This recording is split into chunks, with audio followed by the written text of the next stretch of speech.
lampu merah, kontak diambil. Sebuah video pendek merekam seorang anggota polisi lalu lintas tiba-tiba mengambil kunci kontak sebuah truk saat lampu merah di Kota Kisaran, Kabupaten Asahan, Sumatera Utara.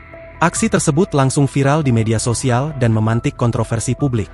Dalam video yang berdurasi sekitar 1 menit itu, terlihat sopir truk yang sedang berhenti menunggu lampu merah berusaha mempertahankan kendaraannya. Seorang polisi kemudian tiba-tiba datang lalu meraih gagang pintu truk dan mengambil kunci kontak secara paksa.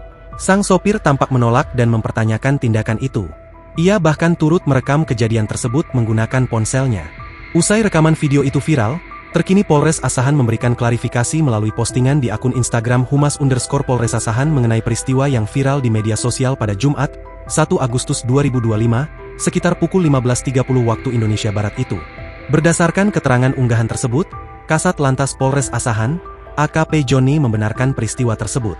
Kejadian itu tepatnya terjadi di Simpang Lampu Merah Katarina, Jalan Ahmad Yani, Kota Kisaran, Kabupaten Asahan, Sumatera Utara.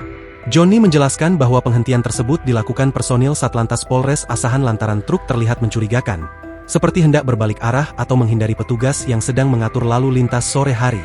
Saat dihentikan, pengemudi tidak kooperatif dan tidak dapat menunjukkan dokumen kendaraan.